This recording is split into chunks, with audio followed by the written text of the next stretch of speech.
It's actually me. It's just let me get your cleat talking.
We're basically in an old pool, right?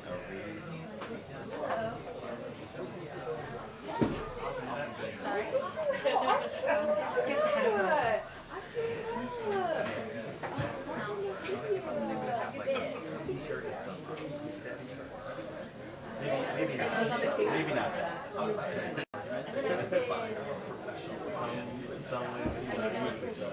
Tank top.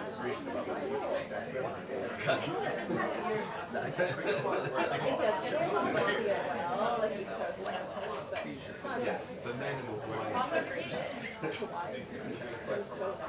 but it was like really good. sunglasses on. But which Hawaii. I mean, no.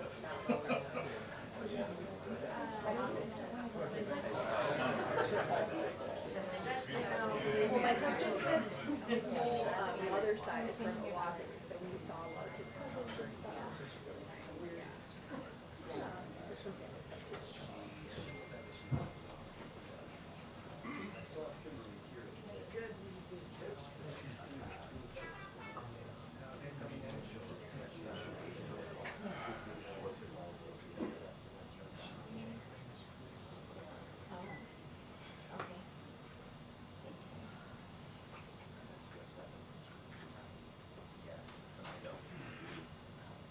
Just like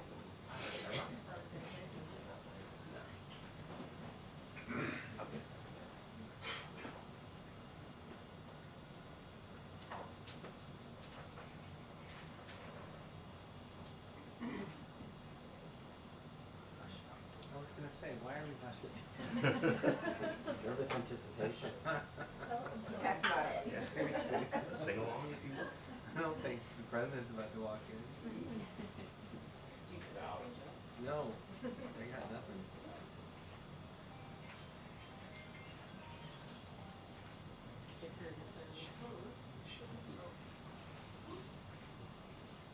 Voting begins tomorrow on our WHC election. You're eligible voters, please look for the ballot. Kelly, can we get you at the head on?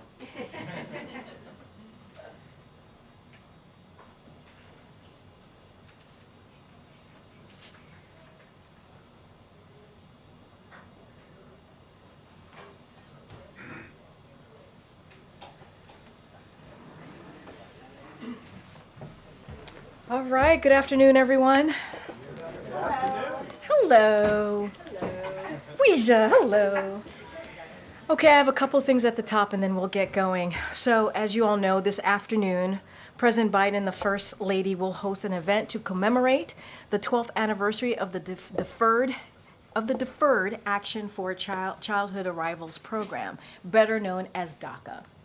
Over the last 12 years, DACA has provided more than 800,000 dreamers with the ability to work lawfully, pursue an education, open businesses, and contribute their enormous talents to make our communities better and stronger. While Congress has failed to act on the reforms President Biden presented on his first day of his presidency, the Biden-Harris administration vigorously defended DACA in court and extended Affordable Care Act coverage to DACA recipients. Now, later today, not too less than an hour. Today, President Biden will announce that the Department of Homeland Security will take action designed to help U.S. citizens with non-citizen spouses keep their families together.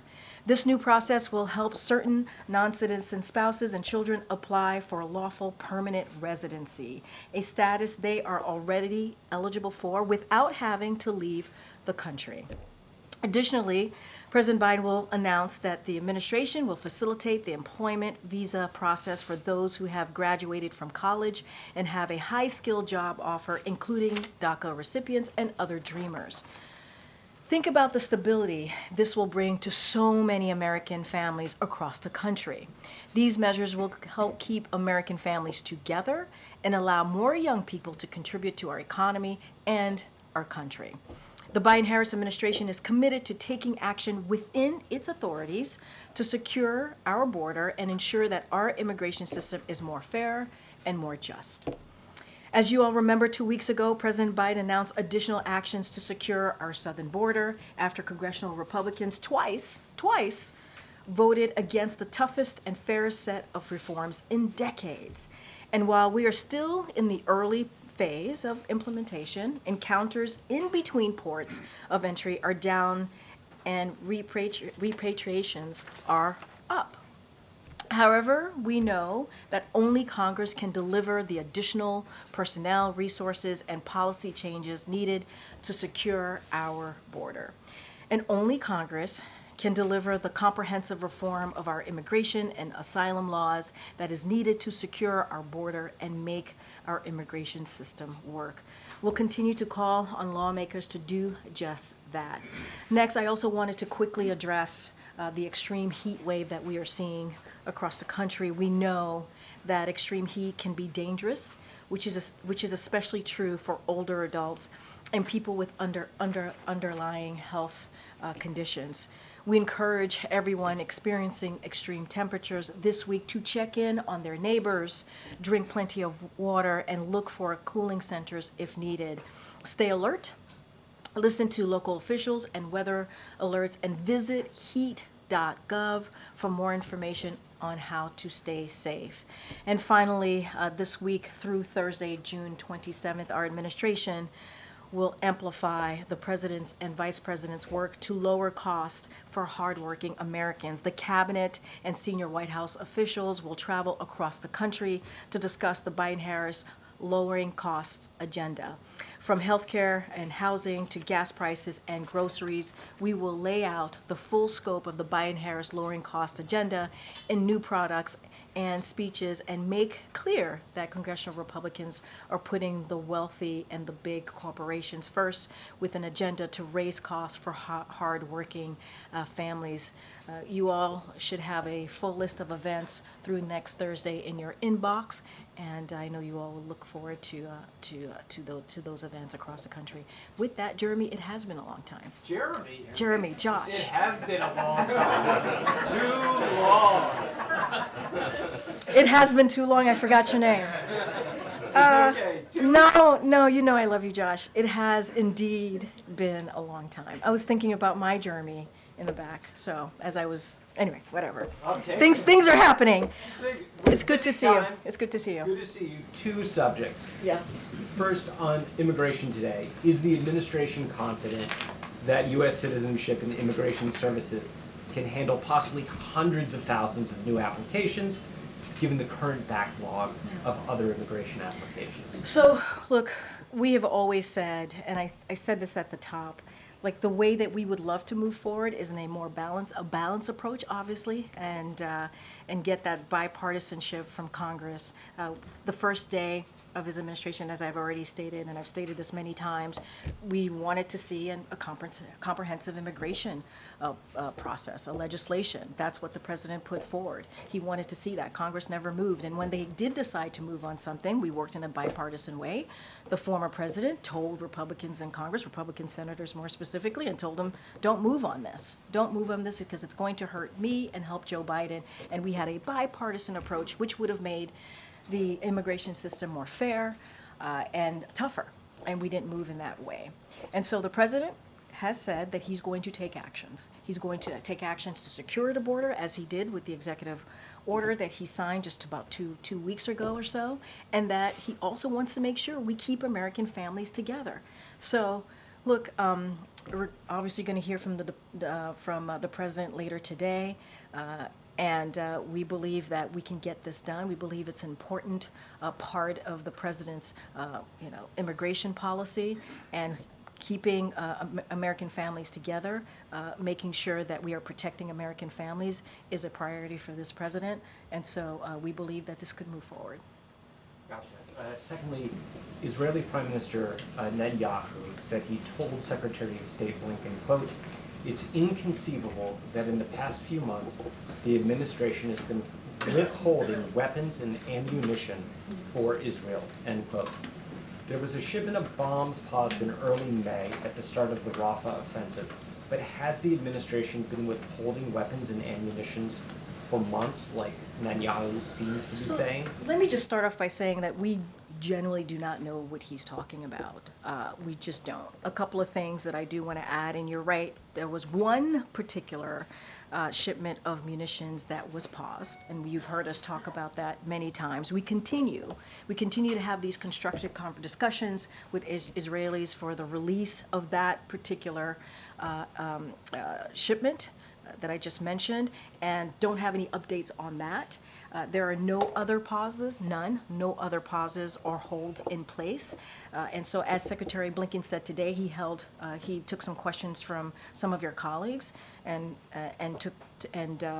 spoke to the press. Obviously, everything else is moving in due process. That is coming from Secretary Blinken. You heard directly from him earlier today. Councilman. Thanks, Karine. So just to confirm, only the shipment of those 2,000-pound bombs have been withheld? Yes. Got it. That's to confirm it, yes. And when it comes to the new executive actions today on immigration, can you just talk us through why now? Why not earlier? So look, and I said this a little bit, and I'll say it again, which is, and we say this, our immigration system is broken. It has been for some decades. The president wants to have a comprehensive legislative fix. That's the process that we actually want to take, and that's why he did on day one. And so, look, we want to see a balanced approach. We want to see a bipartisan movement on this, but Congress has failed to act. They just have. They voted twice on a proposal legislation that Republicans and Democrats, came together on to move forward on dealing with what's happening, the challenges at the border, what's happening with immigration. Republicans rejected it. They rejected it twice. And so announcing these actions to keep families together, we're talking about American citizens and their families, to keep them together. We're talking about young people who contribute. They are contributing to the economy. They are contributing to their communities. We want to make sure we keep that talent here. And so that is why we're taking this action. We can do both. We can secure the border, as we did with announcing the executive order, and we could also protect American families. And that's what the president's going to be announcing today. Walk us through how the administration decided the contours of this. For instance, it is 10 years, but if someone's been married you have to be in the country for at least 10 years, but if you've been in the country for just slightly less than that, they would not eventually be eligible, right? So, yeah, that is correct. Anybody who is, and then the other added piece of this is anybody who is presenting themselves today would not be eligible as well, and it is a decade. You have to be here for at least a decade to be able to be obviously to take part of this announcement that the president is making.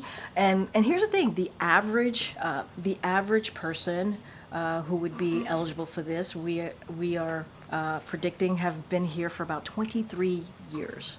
23 years. But what do you say to those families, who have a member who's been here for like 9 years and 11 months? No, I hear you. So they'll never have a chance? I mean, look, the way to actually deal with this is to have a comprehensive immigration legislation, is for Congress to do their jobs and to move forward. And what we have seen is Republicans getting in the way because of what the last president said. And that is the way that we want to see this moving. I have said this many times, we want it to move in a balanced approach. And that's how we had seen this process. That's going to be part of this announcement, obviously. But you know, Congress, they have to fix this. In order to actually fix this broken immigration system, Congress has to act. And, you know, we are going to do everything that we can to move forward in a way where we are obviously protecting American families and also dealing with the challenges at the border, trying to fix a broken immigration or deal with a broken immigration system that's been broken for decades. And, you know, this is one process, one announcement that we're moving forward with. And, you know, and the president is always going to look for other ways to deal with this broken immigration system. But honestly, Congress has to act. They have to act. Go ahead, Risha. Great. Do you have any details about the time frame and when people can actually start applying for this program? So don't have anything to share on the actual timeline on this. We want to make sure, again, that our border is secure. We want to make sure that we want to make sure that the immigration system is more fair, more just. Don't have anything on the timeline. I'm sure DHS may have more on that specific question that you have. And then just following up on Selena, given the amount of time it's going to take to process the applications, given the fact that it could all be undone if there's a new administration, am I hearing the reason why the president didn't do this sooner is because he thought Congress would do it? Well, here, what I'm saying is that, as you know, we worked really hard to protect DACA. We put out a comprehensive immigration system. DACA was part of that. Fixing what's happening and securing the border obviously was part of that. Fixing an immigration policy that's been broken for decades obviously was part of that. That's why it was comprehensive. The president has been focused on this since day one and worked with Republicans and Democrats in the Senate to try to figure out how do we move forward with a policy that's fair and just. And we believe it is still the way to go is to do this through Congress, to do this in a legislative way. And so the president is always going to look, and you hear us say this often, the president's going to look for different ways to move forward on dealing with this broken system that we have. We're always going to find ways. 2 weeks ago, we made an announcement and he signed an EO on securing the border. We did that. But we've taken more actions than that before, leading up to that EO. And today we're making this announcement on protecting American families. So look, we would rather see Congress act. That's what we want to see, and do it in a comprehensive way. They should, you know, take a look at the legislation that we put forward on day one, or go back to their bipartisan proposal that they put forward. So there are ways to do this, and the president said he will always look at different options, and this is one of them. How do you respond to Republicans who say this particular move is just an election year stunt? Look, I'm not here to talk about election year. That's not what I'm here to talk about. I'm here to talk about the president's policy and why he's doing this, because we have a broken immigration system. The president did this on his first day when he put forth a comprehensive immigration system. For about 2 months or so, coming out of last year, going into early this year, the president worked his team, he directed his team to work with Congress on getting done a bipartisan proposal to deal with immigration, and we were able to do that. We were able to do that with Republicans and Democrats in the Senate, and Republicans rejected it. They rejected it because of what they were told by the former president. That's politics. That's putting partisan first, right? That's partisanship, that's politics, that is doing something on behalf of someone who is currently a candidate for 2024. We have been saying since day one, we want to figure out how to fix this broken system. On the deficit, the Congressional Budget Office just came out with its new numbers. It's saying that the U.S. budget deficit will reach 1.92 trillion in 2024, up from 1.69 trillion in 2023. Anything you can share on reaction? So, as you just stated to me, JJ, it just came out, so obviously I don't have, I haven't seen it yet and need to talk to our folks. A couple of things I do want to say is that this president has a strong agenda. and to reduce the deficit. You hear him talk about this very often, instead of blowing it up, again, by extending the Trump tax cuts, which would cost $5 trillion, $5 trillion, while the last administration increased the debt by a record $8 trillion and didn't sign a single law to reduce the deficit.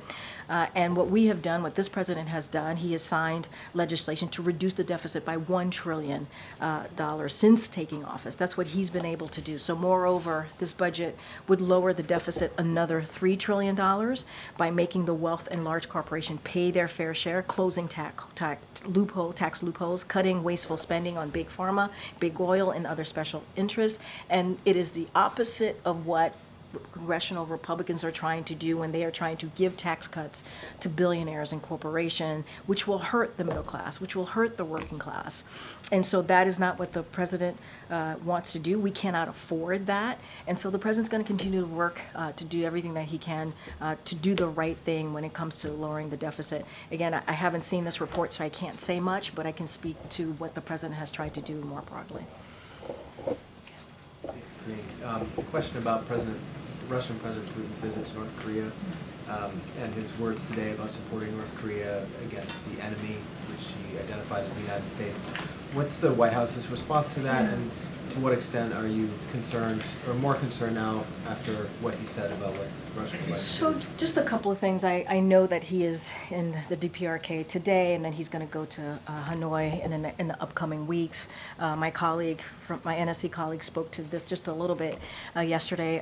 So, deepening cooperation between Russia and the DPRK is a trend that should be of great concern to anyone interested in maintaining peace and stability in the Korean Peninsula, upholding the global non-proliferation regime, abiding by the UN Security Council resolutions, and supporting the people of Ukraine as they defend their freedom and their independence against Russia's aggression and obviously Russia's invasion.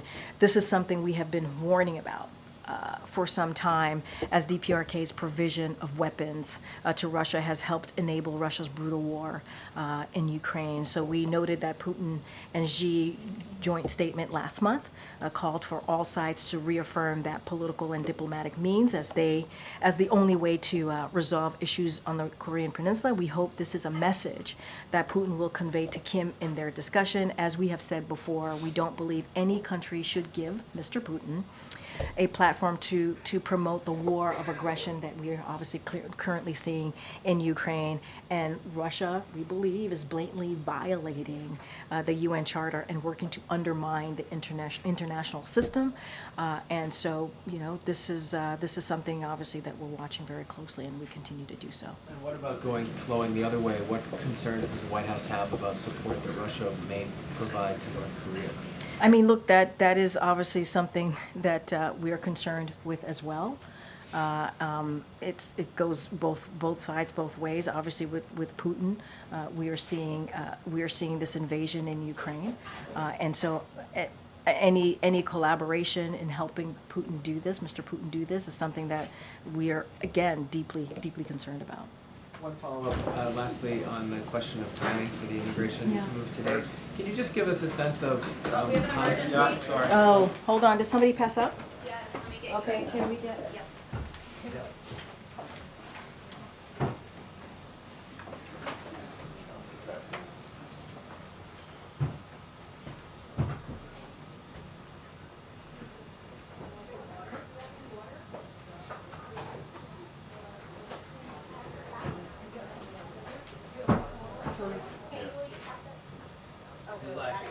You can't see who it is. Okay.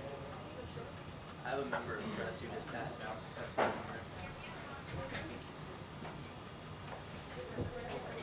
Are they up?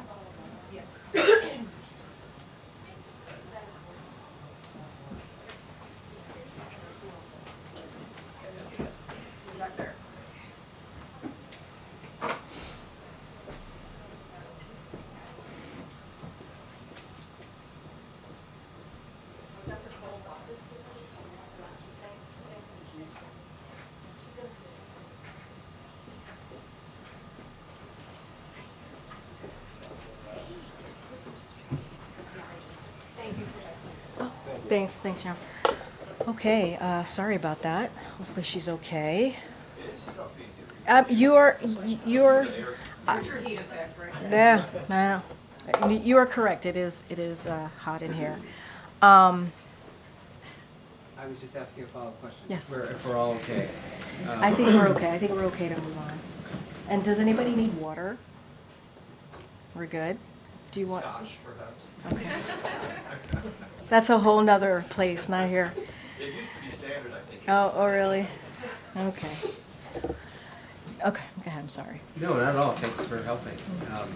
With regard to the timing of the president's decision today. Oh, wait, hold on a second. Yep. Hold on.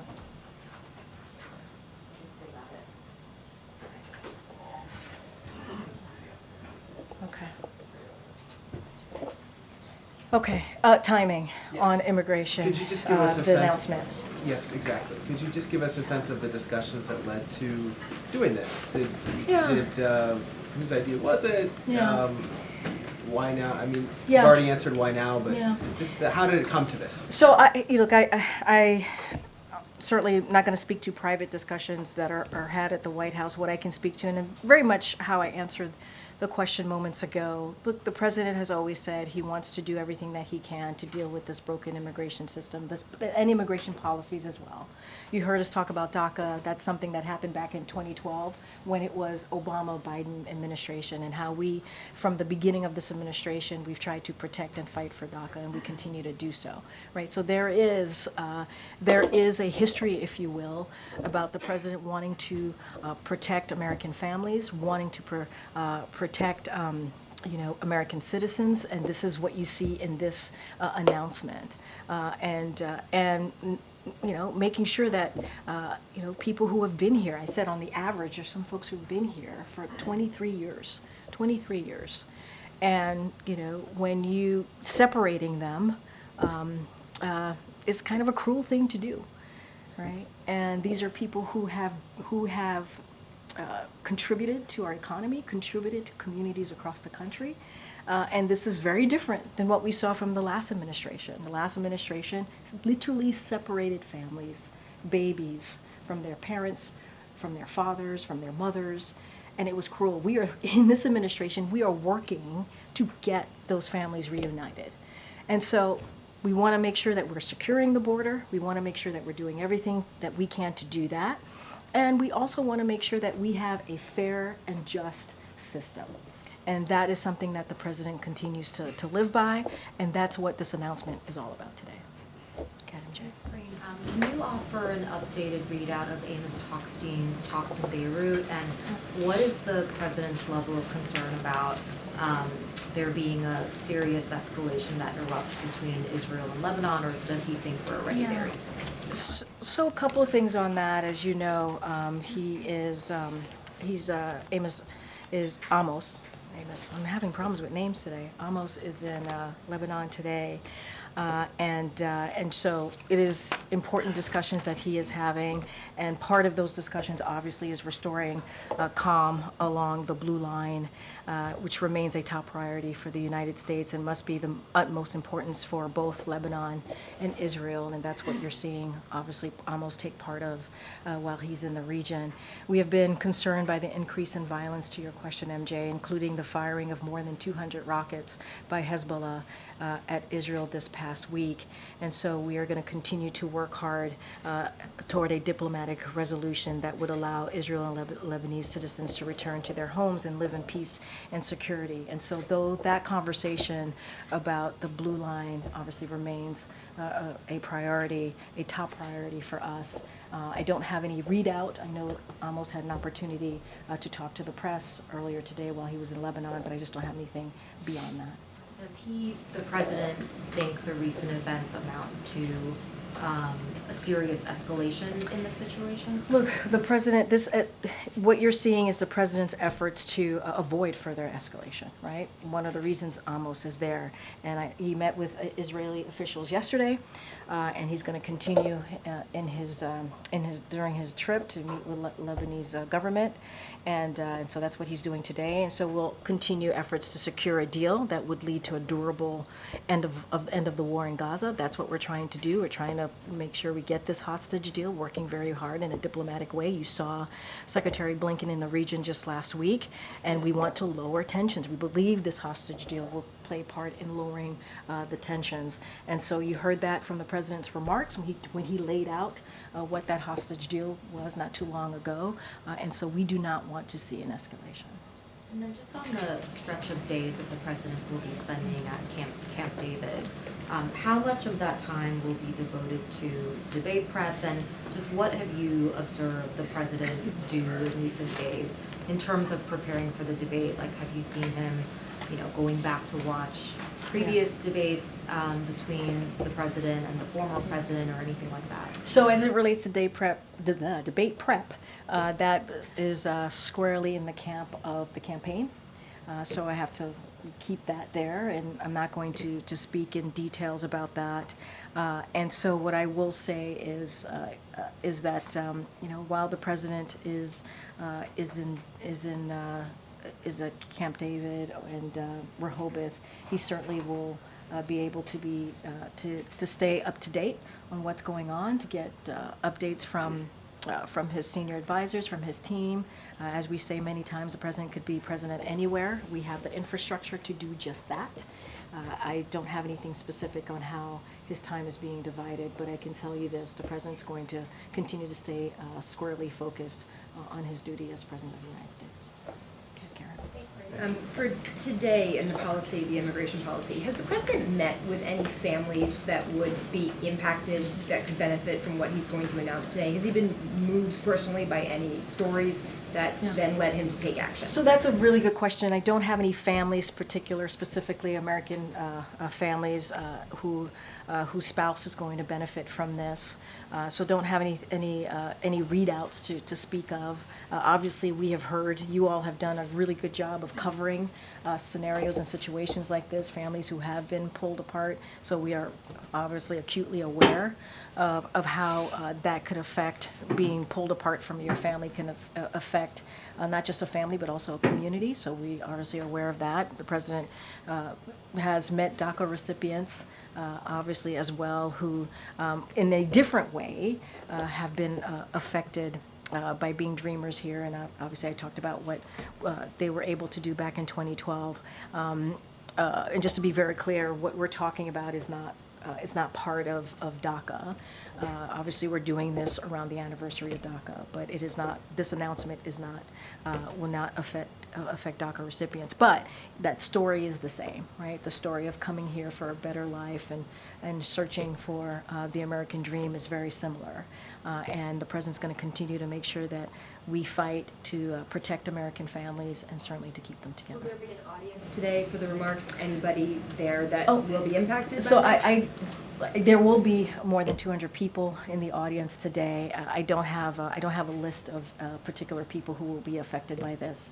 If we do, we certainly will share that with all of you as we normally do. I just don't have anything at this moment, at this time. Go ahead, Kelly. So as you were indicating, when the president's at Camp David, he's still president. Do you intend to brief during the time that he is away? We don't typically do traditional press briefings when the president is away, so we do not have a scheduled formal briefing to speak of, but obviously we will continue, the press team and with our policy folks as needed, we'll continue to hold briefing calls when appropriate to preview upcoming events, upcoming announcement. That is something that we will do. And if you all have any questions, we will be here to answer any of those questions. We would request that you would brief because it's working days even if the president is away. You guys want to continue seeing me? We want to see you, yes. Oh, it's several days. On the issue of immigration, do you view today's executive order as sort of a counterweight to the asylum measure that the president signed? You know, I wouldn't look at it that way. I really wouldn't. I think, and this is what I've been trying to say while I've been up here, it's like this is, this system is broken. More broadly, it is a broken system, right? We're seeing the challenges at the border. We're seeing immigration policy that has not been revamped for some time. And the president wants to address that. And we can do the EO and deal with the border security and secure the border in that way, and also make sure that American families are not broken up, right? Make sure that people who have been contributing to our economy, to communities, have an opportunity here. And so I think we're trying to really deal with a broad stroke of issues here, and that's what you're seeing this president do. And how does he find the balance between wanting to, as you describe it, keep American families together, to select people who've been in the country for a longer period of time, and then the sort of balance the fact that they would get some benefits that other immigrants would not get, and have reduced penalties and that kind of thing? How does he make that balance? Well, so say a little bit more. Well, without this kind of a program, people would have to leave the country, they would have a longer period of time for getting a green card, those sorts of things. So how does he find that balance between something that is giving a benefit to people who, at one point, broke the rules? I mean, look, here's the thing. The eligible population is limited, so we have to remember that. And individuals who arrive now are not eligible, right? So we did try to give this a scope, if you will. And we can't forget, those who are eligible have been here for 23 years, in the U.S. for 23 years. And they are, that spouse obviously is married to someone who's an American citizen. And they probably have children here, some of them, right, who are American citizens because they were born here. And so, look, we're going to continue to take steps to crack down on smugglers, right? We're going to continue to take steps to secure the border, and so that is something that we're certainly going to focus on. But I think to answer the question in a more broader sense, the immigration system is broken. It is broken. It has been broken for decades, The president on day one wanted to get ahead of that or try to fix that, move that forward by putting forth a broken immigration system. The announcement today does not take away from the fact that the immigration system is broken. And it does not take away from the fact that Congress needs to act. And we want to see a balanced approach. We want to see a bipartisan approach to this. And they can do it. They can certainly do that. Following up on immigration, when you were asked about timing earlier, you were mentioning the president prefers to work with Congress. Why not earlier this year, for example, or late last year? I know the bipartisan Senate bill was being worked on, but that didn't include parole in place for spouses or anything for DACA recipients. Yeah, I mean, look. It seems different. I hear you. Look, there's been many phases of this, obviously. There was first the comprehensive immigration proposal legislation that the president introduced day one, right? And then he's taken actions, right, from that moment until the bipartisan discussion was happening in Senate. Like, he's taken multiple actions, right? And then we had an opportunity late last year, early this year, to do that in a more balanced approach, right? To do that in the Senate with both Republicans and Democrats. So the president took that opportunity and directed his team to have those conversations. And we believe at that time what the proposal that was being put forward was going to be fair, tough but fair. And I would say since then, since it was rejected by Republicans twice, the president has looked at every option. And we say that. We say that many, many times. We look at all options. And we try to figure out how we can move forward with these different options in different ways. And look, with the EO to secure the border, this is something that majority of Americans wanted to see, right? No, right, I understand that. But the Senate bill seems separate than what's being announced today. No, and I'm agreeing with you. So, I'm trying to understand the impetus and why I'm actions agreeing today. with you. There's been many iterations of different ways to move forward in dealing with a broken immigration system. The first one was a comprehensive plan that the president himself put forward. And then he took actions, right? He took other actions between that moment, until we got to the Senate and their bipartisan proposal. And that was different. You're right. It is very different than what you're seeing here. The president has always said, remember, he's taken executive actions before. He took one very recently, and he's looking at every way to figure out how we can have policy that's also fair. We've always said that our immigration policy needs to be fair and just. We've always said that. And we've taken different approaches, we've taken different action. This is the announcement for today. Is it fair to say you wanted to sign the executive order on the border before doing something like this for those? I'm not going to get into that. I think we know, right, for some time, that what we're seeing at the border is dynamic. We saw that, right? That it was important to deal with the challenges of the border. So the president acted on that. And we've always said that we need an immigration policy that's more just, that's more fair. I mean, let's not forget, this is a president that was part of the DACA, right? Dreamers getting a shot here and being able to stay and get work permits. That happened in 2012. So there's nothing unusual, I think, of where we are today than where the president has stood for some time, more than a decade. And so I think this is all part of that. This is all part of building on actions that he has taken. He would love to see a comprehensive congressional approach. We still need that. We still need legislation. And so he'll continue to work on that. Okay, Michael. Thanks, Karine. Sticking with immigration, this order is almost certainly going to be challenged in court. So I'm just wondering how confident you are that you're on solid legal footing with this. How confident are you that this can withstand the court challenge? So, look, we believe that this approach, this announcement that we're taking today is squarely within our legal authorities. That's what we believe. I have one on immigration, but I wanted to address the heat and the wildfires out west. How closely is the White House watching those wildfires, and is there any concern about the sort of early start in wildfire season? And I appreciate the question because I think it's really important. The president and his team are obviously closely monitoring the wildfires in California and also in New Mexico, and he has directed his team to do everything that they can to support state and local efforts to contain and suppress the fire. Today, FEMA approved 2 fire management assistant grants for the South Fork Fire and the Salt Fire in New Mexico. The U.S. Forest Service is on the ground right now working directly with their state and local counterparts to fight the blaze. As we do any time that we're seeing these wildfires, we certainly urge residents in the area to listen to local officials and heed the evacuation warnings and orders. It is imperative and critical that they do that. And I know you have a second question. Yeah, on immigration, I just wanted to, I mean, you keep referring to Congress's duty to act, the broken immigration system. Does the White House But feel it's that true. I keep referring to it because it's understandable. It's true. But does the White House feel that it is that President Biden has exhausted everything that he can do on this matter by executive order? Yeah. I mean, but look, you see the president making an announcement. He's going to make an announcement today. He took an executive action a couple weeks ago.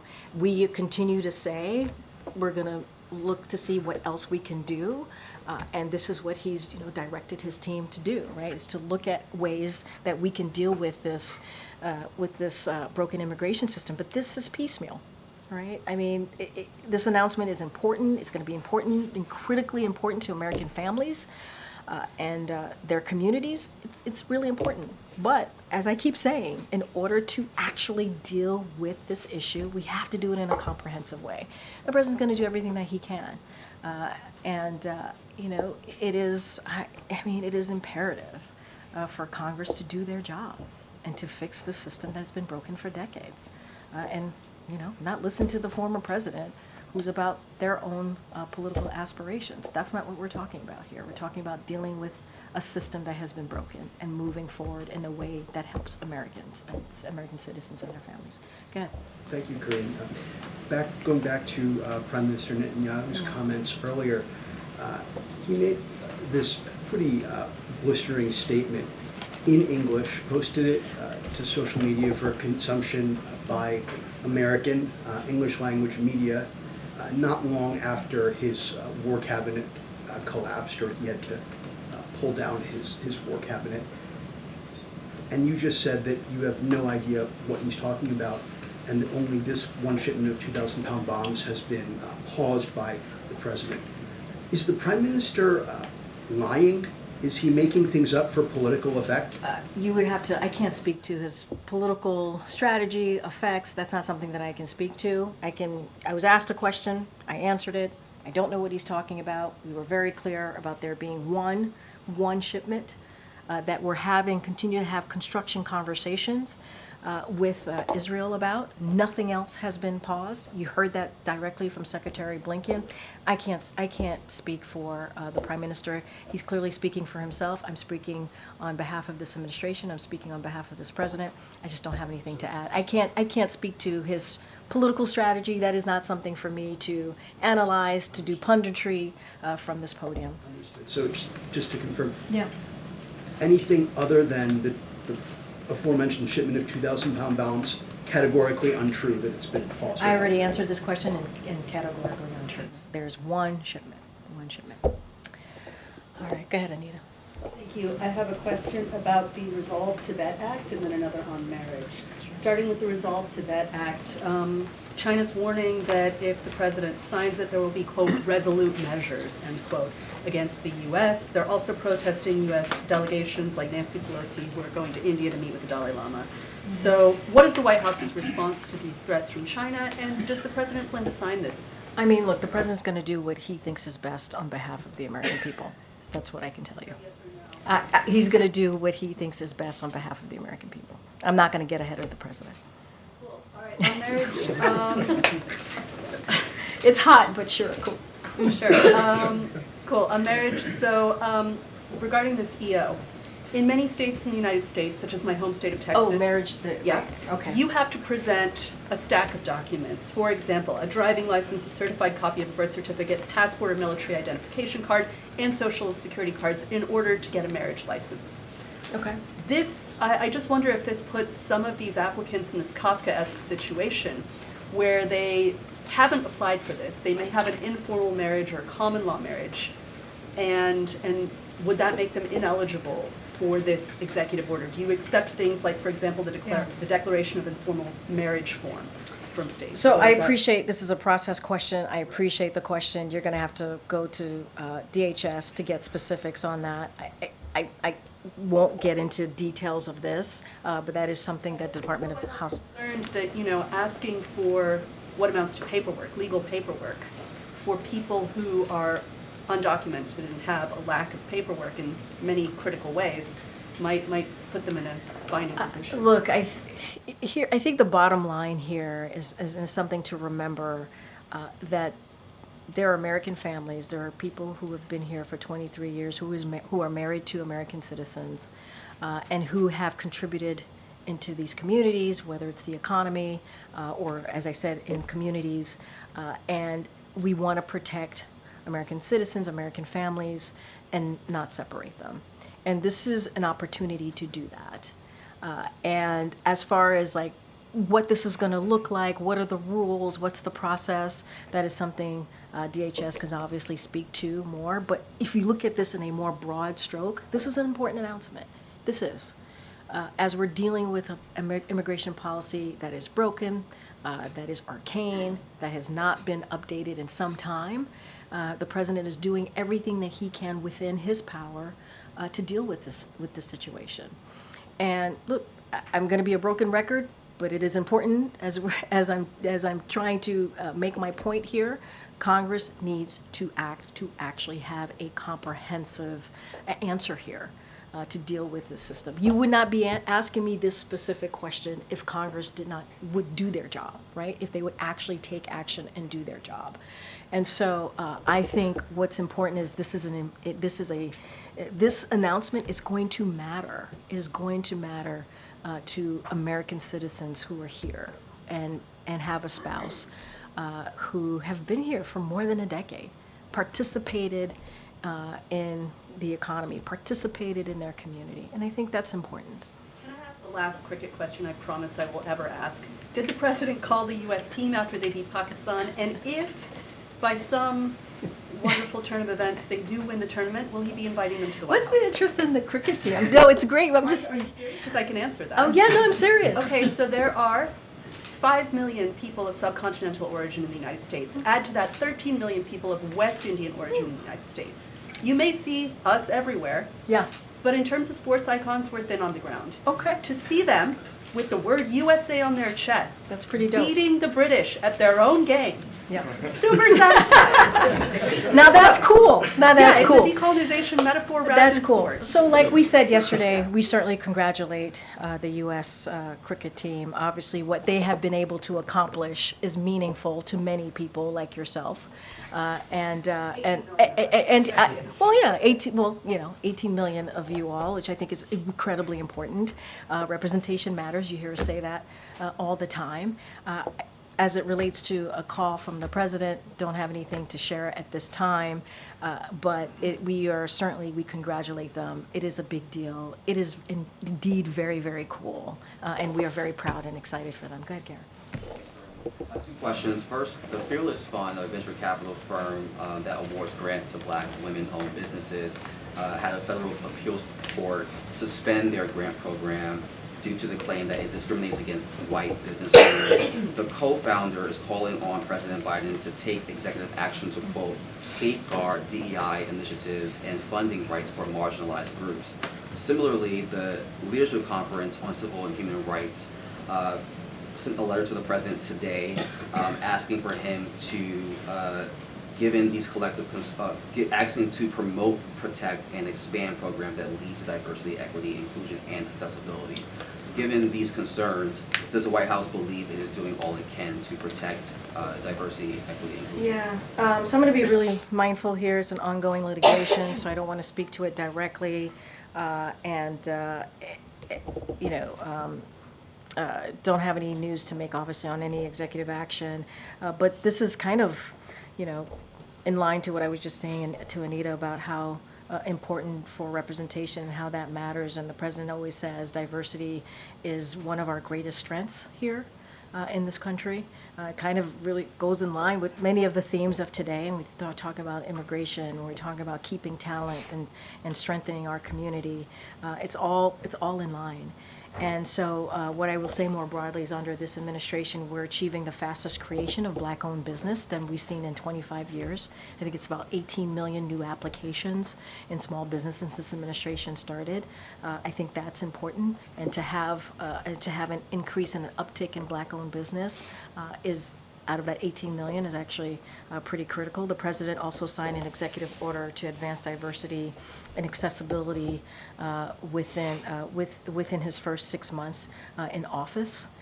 This administration is going to keep providing economic mobility for all Americans, including obviously the talent and the talent that we see in Black communities, including women and women-owned businesses, and how they contribute to our economy.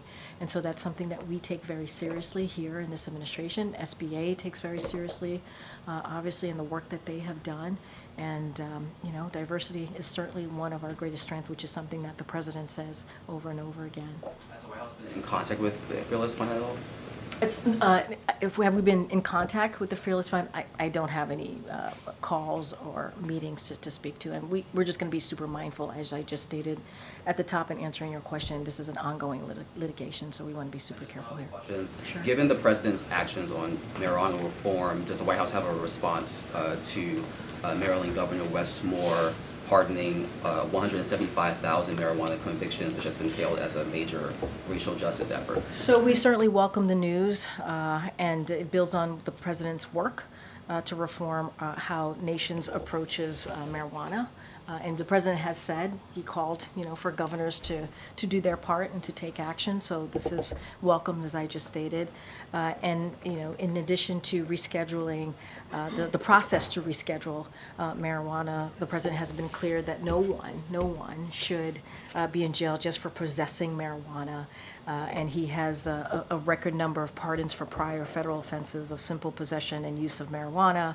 And he will continue to urge all governors to do the same. And so we see that in Maryland, we saw that in Massachusetts, we saw that in Oregon. And so he commends and welcomes certainly this news. On heat waves, climate experts... Sorry, can you start from the beginning? On the heat waves, according to climate experts, to advocacy groups, these heat waves are going to become more frequent, last longer, start earlier.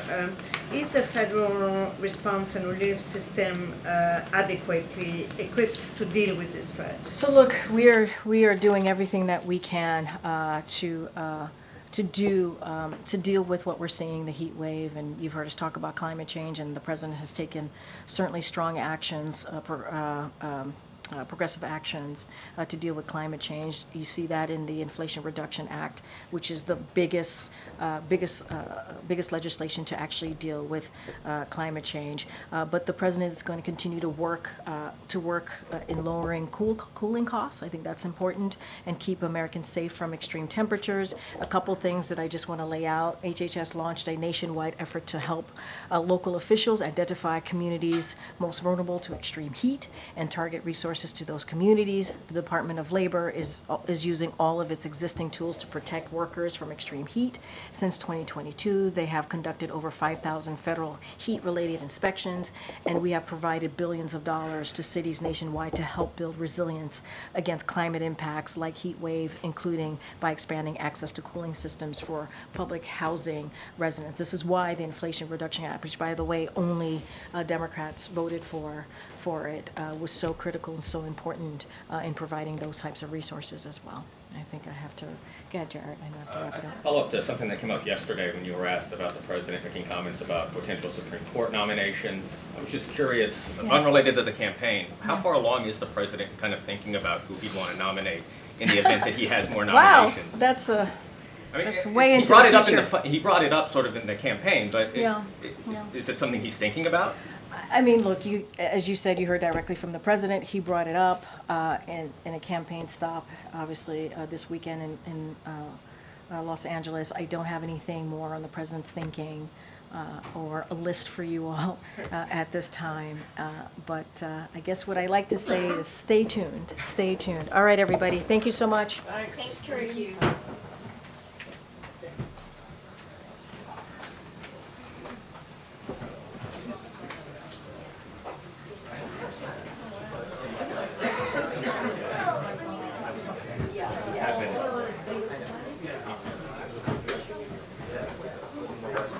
Yes.